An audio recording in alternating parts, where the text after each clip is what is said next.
That's when we first saw him, and he basically, with that awkward action, he generated a lot of pace and was very difficult to pick. But what was unique about him, or what was easy about him playing against him at that stage, was that he just had two lengths. It was either at your head or at your toes.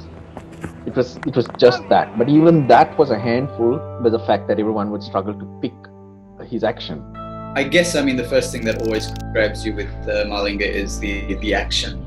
It's so unusual. I think everyone in Sri Lanka has maybe seen one or two bowlers in like softball matches, in beach matches, playing in coconut groves, or maybe even in like official softball tournaments, have that kind of action. But no one ever thought that was an action that could be successfully used at the international level. Everyone thought of it as a softball action.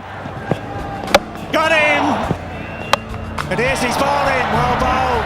He's able to get it in there, right in that area.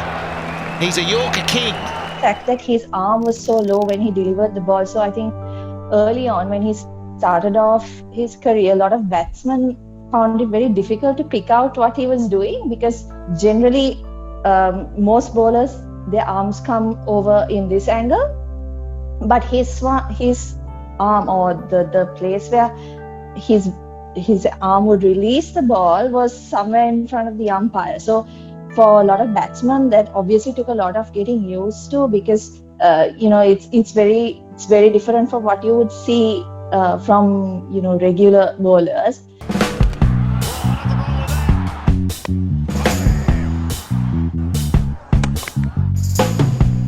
I clearly remember the first practice game against the Prime Minister's 11, I think, if I was correct. Lasith played in that game, myself, Lasith, and I think Lara Fernando, three of us played. And, at that time, Chamindavas and Wan Soiza was the first frontline fast bowlers. For the third seamer spot, there was a competition between me, Lasith, and Dilhara. And the practice game, I think Lasith took about 7 or 8 wickets in both the innings, so obviously he's going to make that. And also the pace what he brought forward, the uniqueness of the action, all this stuff. Lasith actually made his Test debut, and ever since then he's been outstanding. It's been chipped up. There's a man underneath it. Rise up, catch it, pull good strikes. But I think that 4 wickets in 4 balls against South Africa in 2007, I believe it was. I think that was for me the highlight, because we lost that game and suddenly we came roaring back into it. We still continued to lose the game, of course, but he was a guy who could single-handedly change matches. And that's something that's not usual in a fast bowler. Somebody who can just completely change the game in an over. That final in 2014, that tops the list. He bowled extremely well. He and Nuwan Kulasekara dented the Indian batting lineup, and then we chased it down and we won. Lanka are the new champions of the ICC World T20. So I think a lot of people remember and really cherish the memory of him with the bat as well.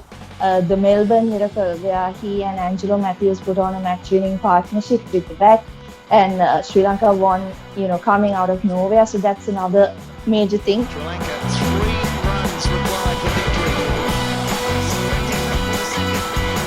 The thing that people don't realize is that when he used reverse swing, because his action is coming from the ball release is coming from the side, the ball actually swings down rather than to the side, which is something that very, very few bowlers, perhaps he's possibly the only bowler at the international level who's ever done that. I think the highlights would be his Yorker reel.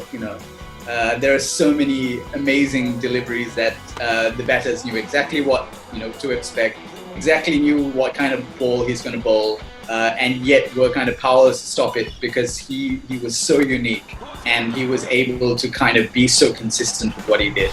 Colin Munro has been cleaned up by Malinga, so we'll pop back upstairs, boys. And in between all this, we also cannot forget the injuries that he did carry. So he battled on with that. So it's we tend to focus on his unique style and action, but what we don't really look at is what was going through their head.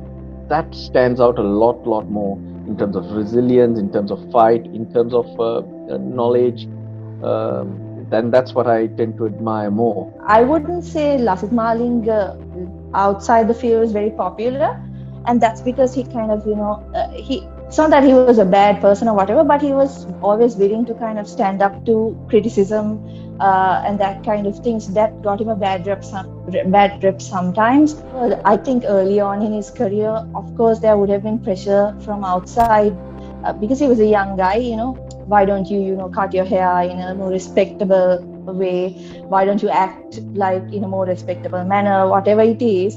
But he never changed. I mean, you look at him now, he's still the same vibrant kind of personality. And as I mentioned before, that wasn't something that you saw particularly from Sri Lankan players. You see a lot of the shirts tucked in, very proper dress code wise, they were very proper. So that was something that really set him apart and made him kind of an unforgettable figure on the cricket field. For his brilliant performance, he picked up the Man of the Match award, the Sri Lankan captain, Lasith Malinga. Small vendors used to make a lot of money selling all those fancy hairdos for Sri Lankan games. Then even during IPL, when he was playing for Mumbai Indians, people were wearing those hair wigs. So that became like a Malinga special, the Malinga wig. People used to call that.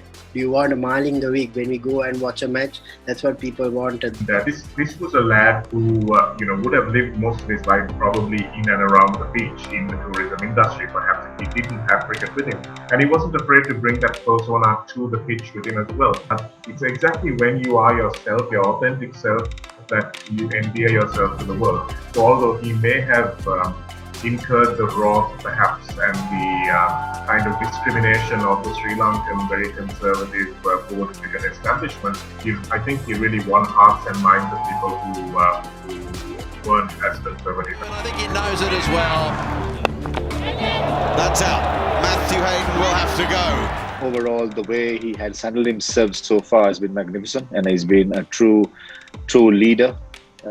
He's always been, as I said, outspoken whenever he has to. He's always spoken the truth, and he's someone that we would all, any team would like to have. He's unique, as I said, he's something who throws out different angles to you and gives different challenges to you. So ever since then, Lasith Malinga, from the time he made the Test debut till he retired, I think it's one of the unique careers ever in probably the entire cricketing world, I should say. Brilliant, absolutely brilliant. And it will be the end of Josh Butler. What a shame for Josh Butler, but take nothing away. Lasith Malinga, you are quite brilliant. We will hopefully see a lot of new young bowlers trying to bowl like Malinga, and hopefully at least do half of it what he did for Sri Lanka in the future. Still, he's the highest wicket taker in T20 cricket. Obviously, people will surpass him eventually, but then he was I think one of the best T20 bowlers you'll ever see. To me, there won't be another cricketer like him. He's not comparable to anyone we've seen in world cricket because that accuracy, that level of execution was so high.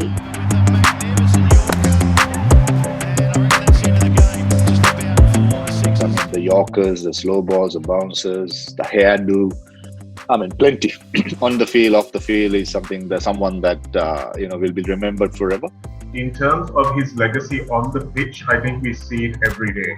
When we watch the likes of Jasprit Bumrah or even Kagiso Rabada bowl, I think we see a lot of influence of Lasith Malinga. He has completely changed the concept of death bowling, the concept of the slower ball, the slow Yorker, the wide Yorker, the slow bouncer. All of those things are his innovations. Something to live up to, something to try, or someone to try and emulate. But if you're looking for another Lasith Malinga, I'm terribly sorry, you're going to be very, very disappointed. He's a one of a kind, and it will be all memories.